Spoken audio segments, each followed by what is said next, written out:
Hi, welcome to the process of exploring how startups are able to get funding, but perhaps through other mechanisms by which we do normal investing. So I'm John Seacrest from the Seattle Angel Conference. We spend time creating new angel investors by an experiential process. And we start out with the notion of investing in a startup that's going to grow, but that startup frequently is put into a very narrow filter when we're taking equity. And there are other pathways by which you can fund and then get a return from that investment. And today I'd like to introduce Looney Libs, who is the founder of Fledge, an accelerator for conscious companies. And he's going to talk about the pathway that he uses for funding his accelerator. All right, thanks, John. Thank you. All right, so the title of the presentation is You're Doing It Wrong, because as John explained, most early stage startups are about investing in the structure called private equity or preferred equity, and that's not the only choice. So before I get into that, a little bit about me. So I'm a 25-year serial entrepreneur. I did first 20 years in tech doing venture-backed startups. In fact, I was on the other side of the table many times when they sent us preferred equity term sheets and large checks and so forth. And then 5.5, 6 years ago, I jumped ship, left the tech world and joined the world of social good. In fact, the world of for-profit social good. Started Fledge, the conscious company accelerator, started teaching at Presidio Graduate School, the first business school in the world to teach how to do good by doing business, and a bunch of other projects too, including a whole series of books. All right, today's talk, in your mind, you should think about this as how to siege a castle, right? So the model we're going to use is this castle out there is the normal way that people fund companies, and we're going to fill in the moat, we're going to knock down the walls, we're going to change the system here. The blueprint for this castle is this book. This is written by Thomas Kuhn back in the 60s. It's The Structure of Scientific Revolutions. Probably you've never read this book, you probably never heard of this book, but you know the idea that's in this book. This is the book that defined the word paradigm. All right, now what is a paradigm? You hear this term battered around all the time. Well, a paradigm is a bunch of ideas, right? It comes from science, right? Thomas Kuhn was a historian of science. So you have a bunch of ideas and a bunch of theories, and you think you know how the world works. And when evidence comes before you that doesn't fit your theory, if you are stuck in a paradigm, then you throw out those ideas. So case in point, there used to be a theory started by ages of time and talked about by Aristotle that the Earth was in the center of the universe. Right? Now, you're going to laugh at that, but for ages and ages, the Earth was in the center of the universe according to every human being on Earth. Right? And then a guy came along called Copernicus who had some different theories, a different theory, but he had different evidence. Well, he was afraid to publish it. He didn't publish it until he died. Right? Another guy came along named Galileo. He was brave enough to talk about this theory while he was still alive, and it didn't go so well for Galileo because everyone said, no, that was wrong. That didn't fit what we see every day. Right? And then eventually, the paradigm shifted. And now today, everybody knows that the sun is the center of the solar system and there is no center of the universe, right? So it's possible, given enough evidence, given enough time, given enough people who are digging into the innards of this, that you can change the paradigm. And now if someone came along and said, no, the sun isn't the center, the moon is the center, we would probably ignore that and call him a quack because that doesn't fit what we've been taught, right? So back to this castle. Well, the castle is that the one and only way to invest in early stage startups is preferred equity, right? So what we need to do is break down those walls. And here is the guidebook on how to do this, right? It's a new book, I just published it. It's The Next Step for Investors, Revenue-Based Financing. And in the next few minutes, I'll explain the overview of what that means. All right, it starts like this. Here's the walls of the paradigm. There are about 500,000 new companies formed each year in the United States, right? Actually rounded down, it's more like 550, but let's just use big round numbers. 500,000, 500,000 new companies get started each year. We know this because the US Small Business Administration and the Kaufman Foundation both measure this, and they've been measuring this for decades. All right, so there's a group called PitchBook. They track what happens in the venture capital world, and according to them, in 2016, 4,115 of those companies got first-time funding from a venture capital firm. Right? Pretty specific. That industry happens to be really well tracked. There's a bunch of different companies that all track these investments, so that number is more or less true, plus or minus 10. We also know that in 2016, the same year, 726 companies that had been funded in the past by venture capitalists had an exit. And an exit is an acquisition or an IPO. Right? So keep these numbers in mind. This is 0.8% of all the startups, all the new companies got funded by VCs, and 0.1% of those startups exited. Those are tiny little numbers. And so the first question you should have when you look at this castle wall is, why on earth are we even bothering with this castle and this paradigm of investing when it only truly affects 0.1% of all the companies that have started up? That's an interesting question to ponder for a moment. All right, now if you talk to venture capitalists, what they'll tell you is that the other 496,000 companies that got started in 2016 were unfundable. And unfundable is in quotes because it's unfundable using their business model.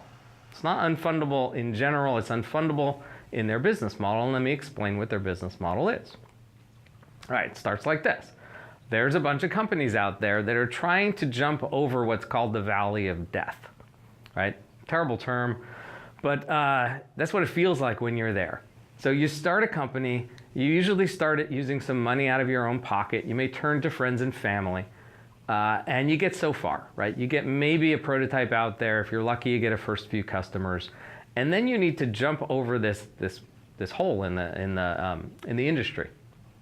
All right, so the hole is the lack of funders that want to take the risk on companies that are brand new. Right? There's actually not that much money in the whole financial system targeted toward that specific moment in time. So it feels like the valley of death to the entrepreneurs. To the funders, to the venture capitalists and the angels, it's an opportunity. What they say, when they look at a company, they say, well, here's what I could pay for it now. Could it possibly be worth 10 times more in the future using my capital to grow and find customers and eventually make profits? Right? That's the 10x gap that they look at. And of course, not all companies can jump that 10x gap or can grow that fast. All right, so why is it 10x? Where does the 10x number come from? So here we are digging further and further into these castle walls, and we get to this chart.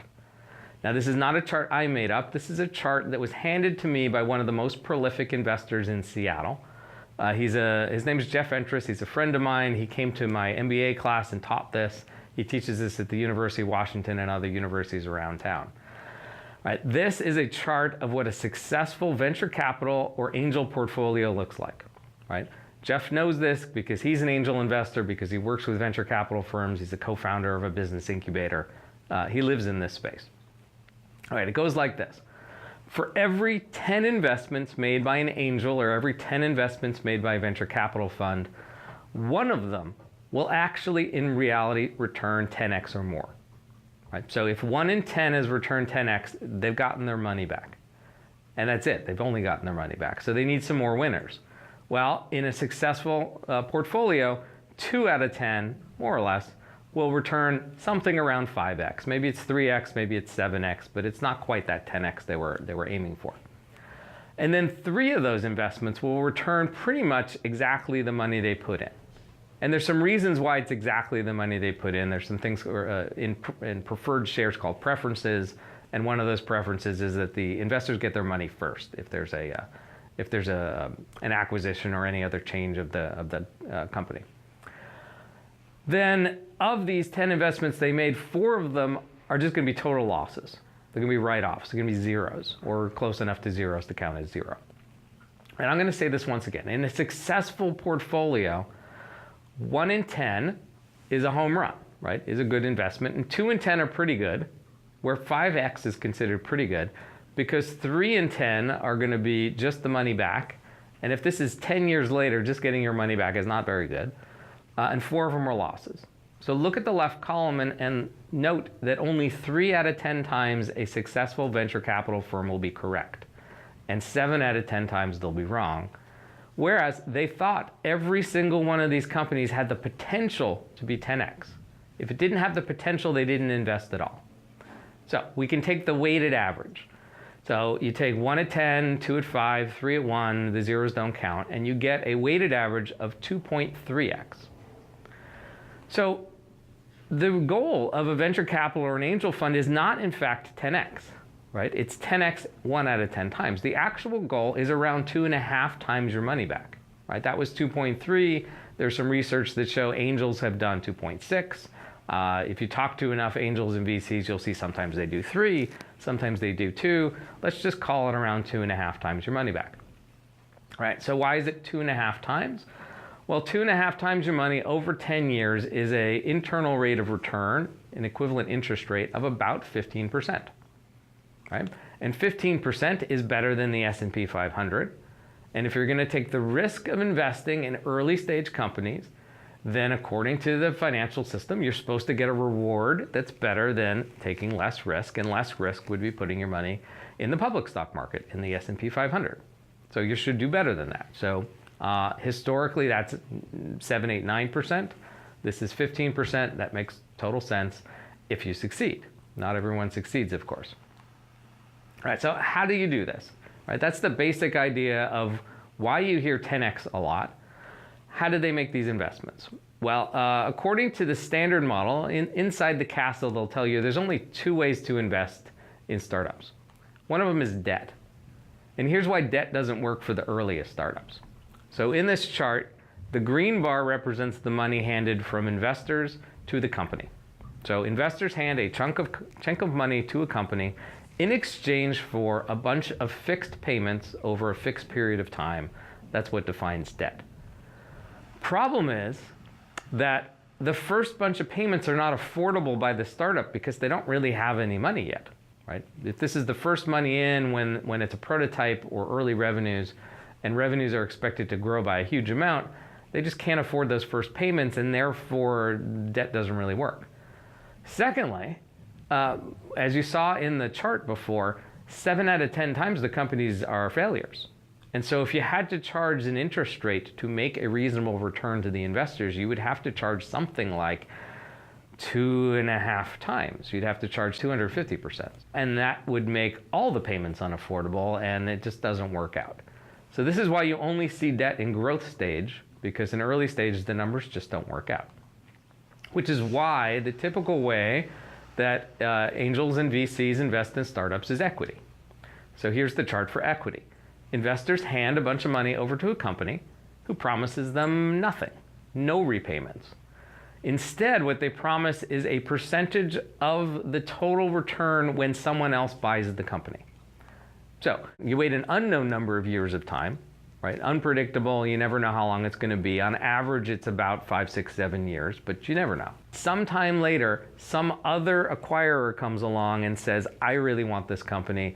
I think it truly is worth, hopefully, 10x more than those investors put in, and then the investors share in the profits. That works great if and only if the company is in a space that has a lot of acquirers. Right? There is another path out there. It's called IPO, or going public.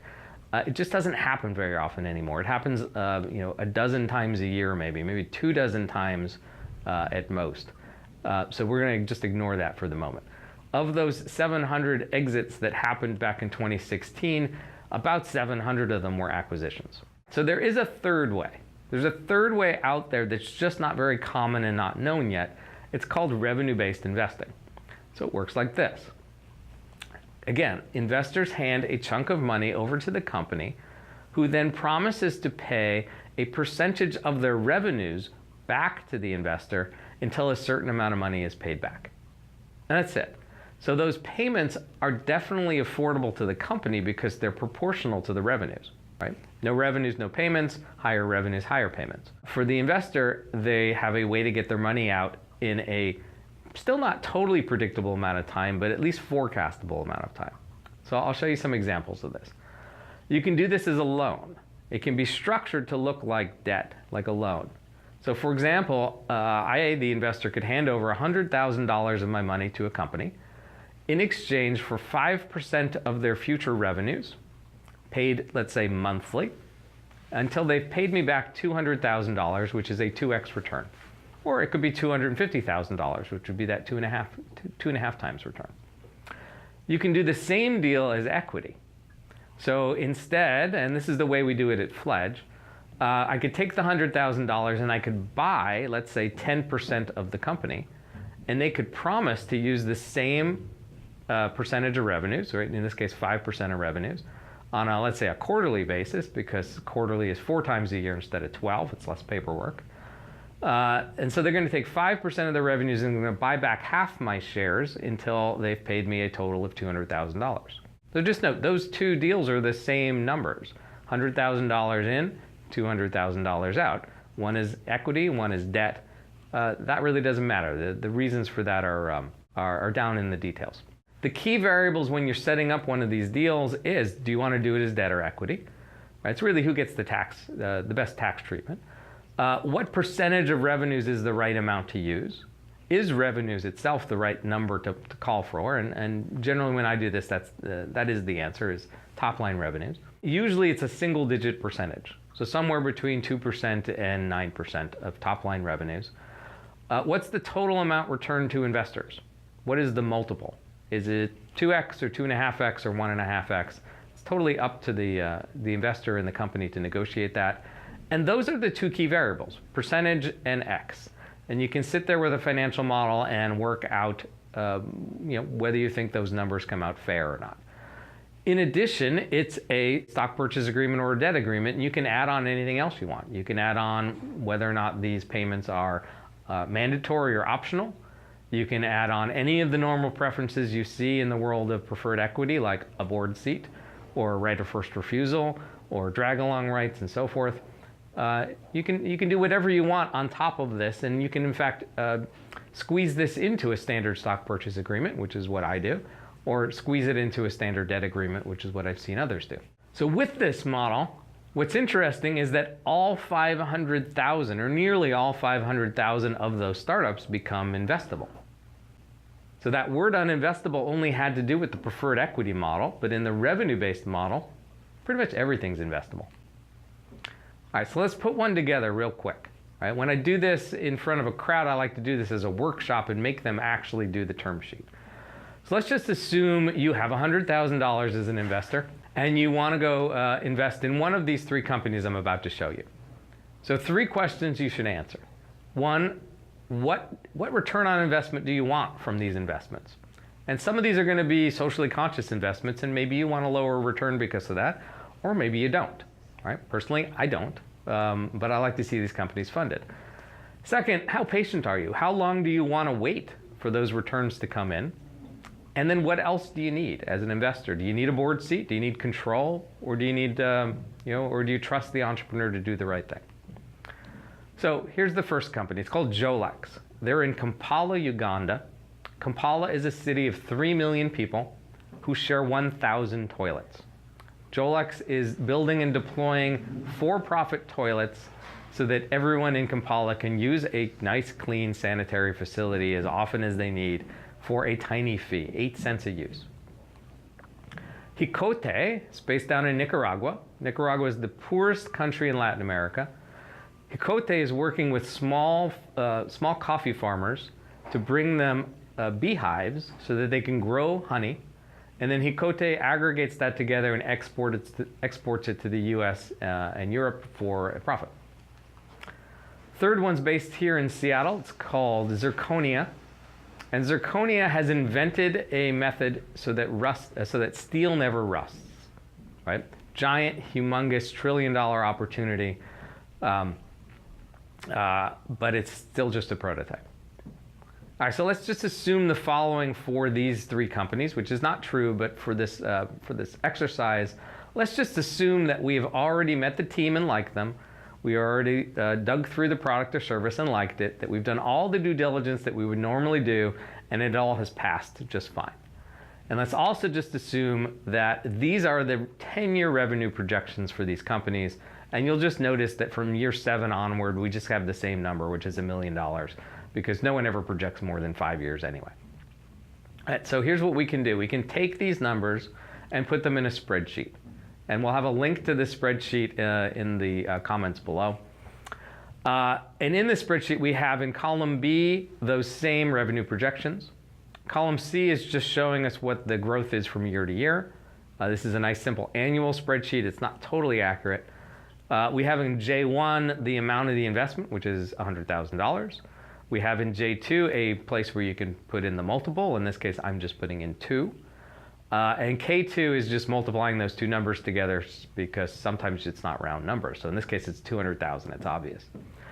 And then columns I, J, K, and L are showing 4 different scenarios. What if we took 3% of top line revenue, 5%, 7%, and 9%? Fixed rate of top line revenue, nice simple models. Well, in those cases, in year 1, we would be handing over $100,000 to the company, so that's why it's negative. Parentheses is negative in accounting terms. And then we see in row 6, we see 3%, 5%, 7%, 9% of their first year revenues, right? They have to earn the revenues before you can share. So those are those numbers. And then we can run down the rest of the column, and those are those percentage of revenues for each of those years.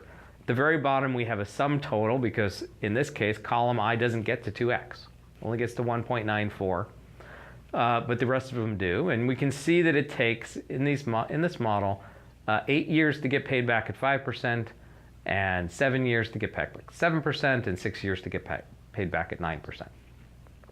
That number in row 16 is the internal rate of return.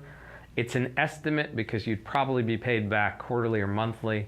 So it's actually a low estimate of what the actual return would be.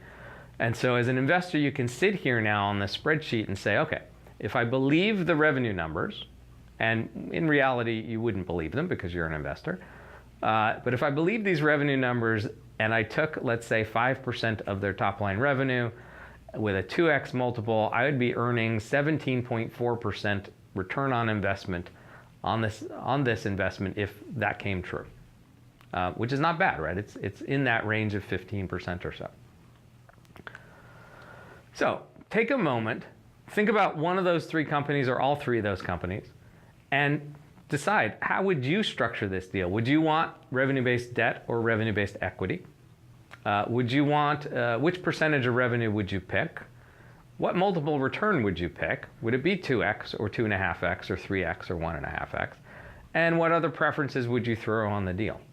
Right? And you can put your answer in the comments, and John and I will comment on your comments afterwards. Now to sum it up, there's this paradigm out there that says all early stage deals have to be done as preferred equity. It's the only reasonable way to invest in companies, and everything that doesn't fit that model is uninvestable, right? That's the paradigm. And again, Thomas Kuhn defined the paradigm. We have a way around that paradigm, a way to shift that paradigm. It is the next step for investors, revenue-based financing. My name is Looney, and if you have any questions, I'm happy to answer them through the comments. Thank you. Hi, this is John Seacrest again. Take a look at our other work at the SeattleAngelConference.com. Thank you very much. Thanks for listening. If you want to read more about this topic, come to my website, lunarmobiscuit.com, or my accelerator, fledge.co.